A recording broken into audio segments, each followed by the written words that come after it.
This is my 100th month of turns all year. For you folks who don't take your skis out in the middle of summer, that means that I've skied at least once a month, every month, for the last 100 months.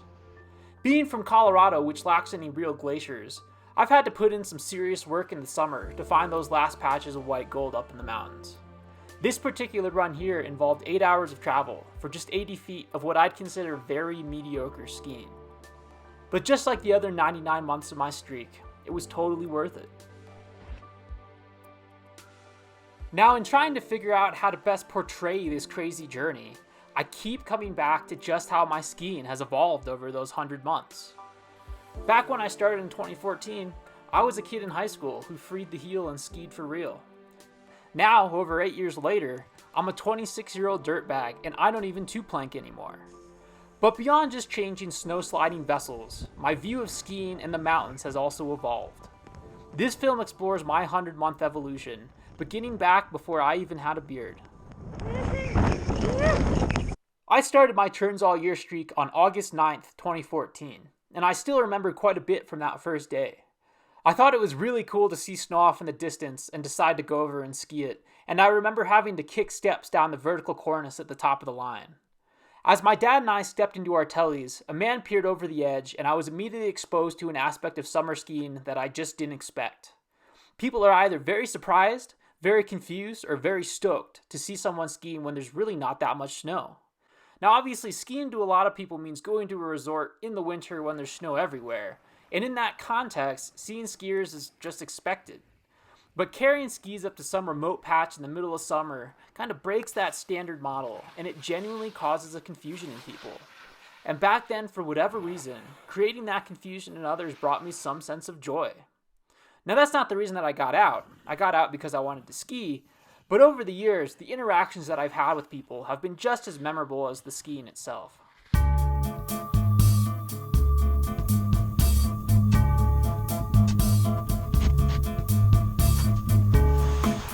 One particularly memorable encounter was during month 24, when I went to ski some July snow on Torrey's Peak.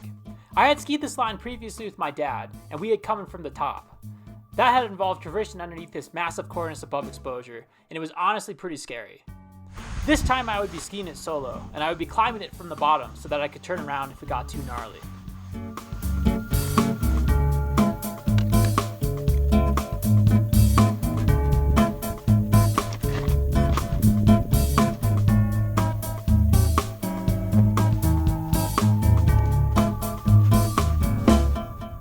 Once I got to the top of the line, I proceeded to pick my way down the steep slope, making sure to stay out of the runnels that had formed from the snowmelt.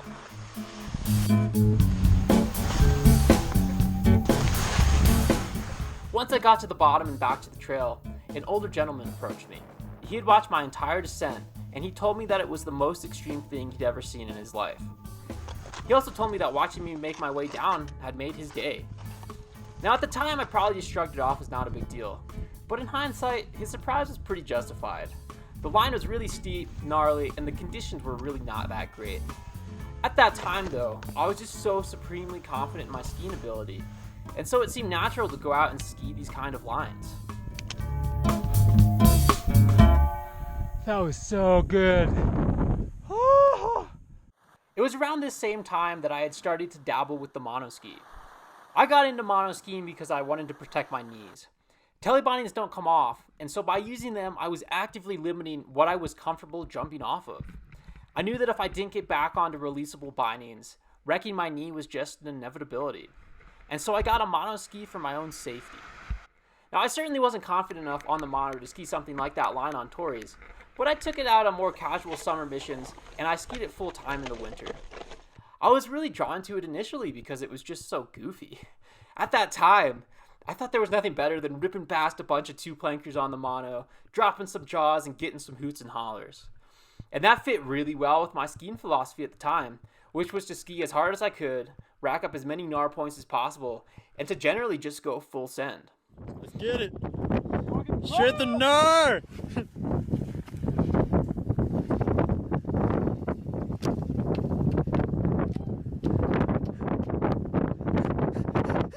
Fuck.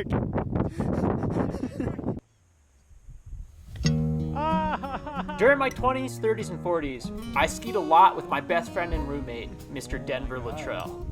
Now, Denver and I had both been gliding down snow our entire lives, and we were perfect partners for each other.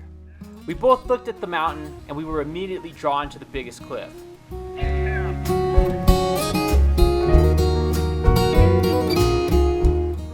When one of us wanted to get rad, but we needed that little confidence boost, the other would provide the hype. And perhaps most importantly, we both got stoked on the mono.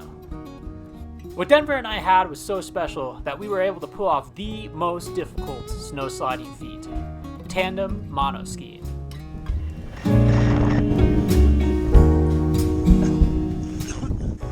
Yeah! Fuck yeah! Get all the NAR points. I could tell my mom right now. Both call her mom. Both call our moms. Be like, Mom, I'm gonna die. Let's get it.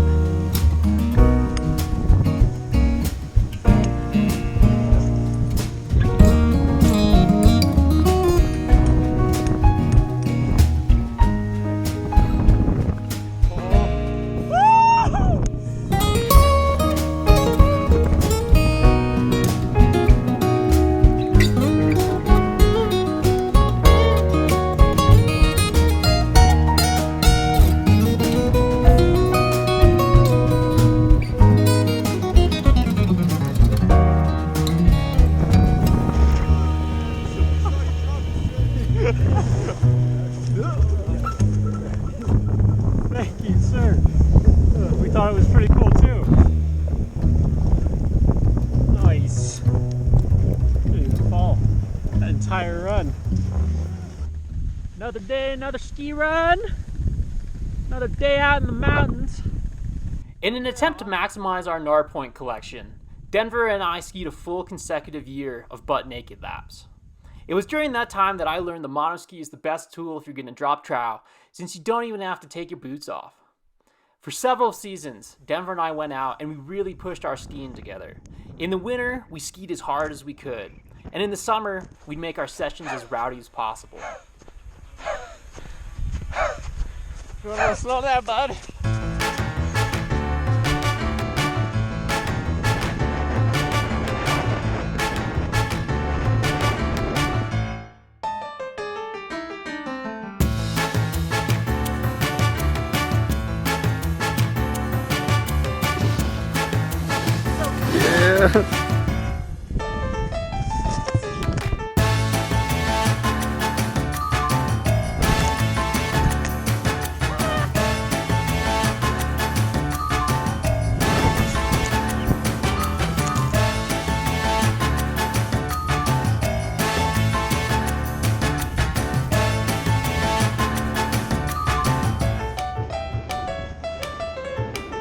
Oh man, that's fucking huge, dude!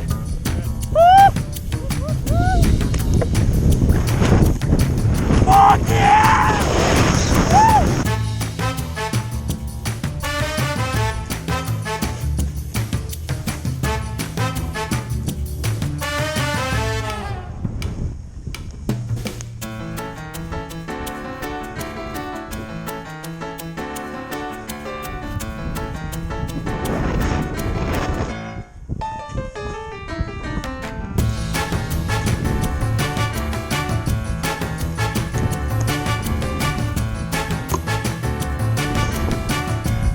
Get her!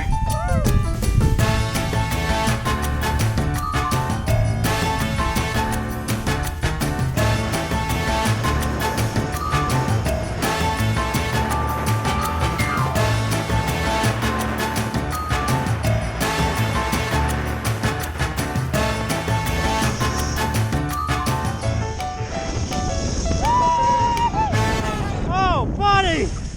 Dude, that was awesome! Oh. Woo! When month 58 rolled around, I was planning to end my streak and bike to Canada.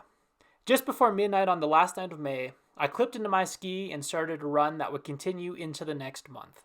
I'd always wanted to exercise maximum efficiency and get 2 months in one run, and so it seemed like a fitting way to end my streak.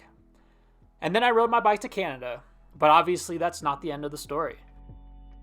On July 22nd, I went over my handlebars 1,100 miles away from home.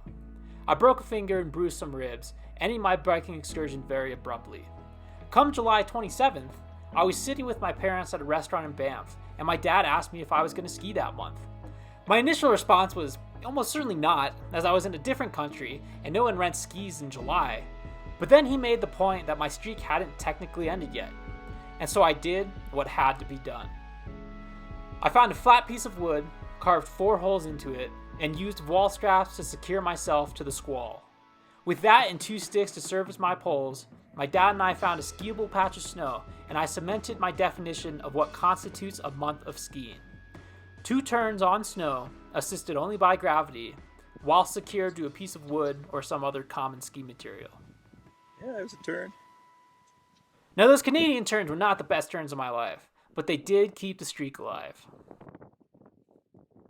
In my 40s and 50s, a big part of my motivation was sharing my skiing on social media. I was very much caught up in the world of doing rad stuff in order to gain some external judge's approval. And while that certainly helped me push my skiing, I began to realize that it wasn't a sustainable source of motivation for me. In hindsight, it also caused me to get into situations where I was legitimately just rolling the dice about whether I lived or died. Oh my god, there's so much power. You see, as I got older, more and more of my skiing took place in the backcountry. And in the backcountry, no one does avalanche control. So being able to recognize and have the discipline to avoid dangerous slopes is a necessity to survival. As such, the greatest turning point in my skiing career came when I started solo ski touring. Fuck. When I go out there by myself, I know that if I get caught in any avalanche, no one will come for me. Yay! So the focus of my entire outing shifts away from the perhaps unsustainable goal of trying to impress others by skiing the gnarliest line, and it just becomes staying safe.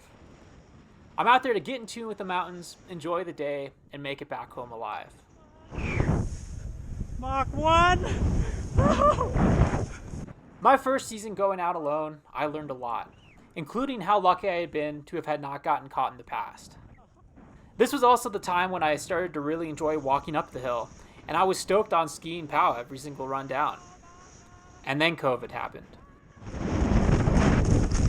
Woo! Rippin'! Oh my god! By sheer coincidence, April 2020, 420, happened to be month 69. So I 69'd the 420.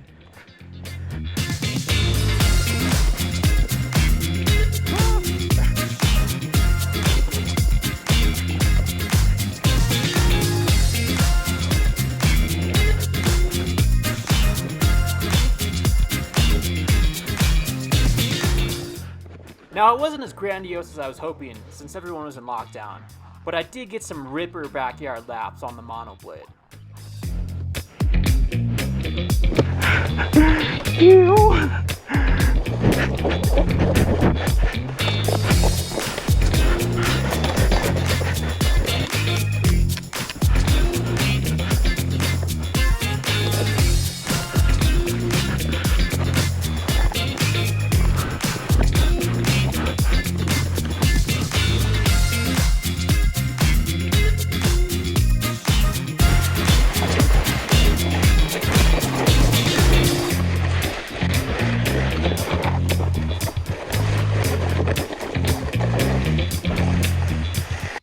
It's perhaps fitting that I wasn't able to go full send, because this was really the start of me slowing down with my skiing. For the entirety of my 70s and 80s, I earned every single one of my turns. Now, this novel experience of not buying a ski pass was spurred on mostly by COVID, but I was also pretty broke, and I was drawn to the seemingly endless backcountry powder. I was also incredibly curious about the mystery that is snow, and I just wanted to learn about snow on a level that's simply not possible inbounds. As such, the focus of my skiing shifted from the skiing itself to learning about how snowpacks develop, all in an effort to better predict where and when avalanches will happen. Because I was so in tune with the snowpack, I was able to ski blower POW with confidence that I wasn't putting myself in any real danger, and that peace of mind made all of those runs that much more enjoyable.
Oh, my Lanta. Spending 100 days in the backcountry that season really helped me develop my mountain sense, and it really caused me to dial back what risks I take while I'm out in the mountains. It caused me to chill out, and that chilling out has continued to develop to this day. Following that big season, I've skied mostly just to keep the streak alive. Last winter I went to where the weather was warmer because I was honestly kind of scarred from living in such cold conditions in my van. As a result, I only skied a couple laps in the proper winter months. Oh yeah. Come spring, I was incredibly fortunate and I got to ride chairless for the first time in 2 years. In my leave, I had forgotten how many questions people ask about the monoski. It was really nice to get lifted to the top of the hill, but I realized that my skiing has fundamentally changed from what it used to be back when I rode lifts all the time. I'm nowhere near as aggressive as I used to be. My line choices have become considerably more conservative, and I no longer enjoy jumping off of big rocks. Instead, I'm just stoked to link some turns together, and I'm much more focused on enjoying the serene feeling that gliding down a snowy slope brings. Every time I get out to ski now, even if it's the middle of summer and I only get a few turns in, I feel like I did when I skied as a kid. The simple joy of sliding with gravity, but still being in full control, it just brings the biggest smile to my face. And that one day a month that I go out and experience that joy is always, always a good day. And that's where my skiing is now, 100 months into this wild journey. Just enjoying each and every turn.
Month 100.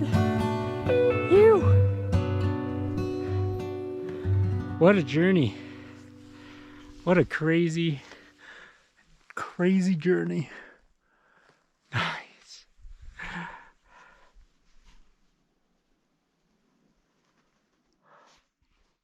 How's that? Mandatory double hook.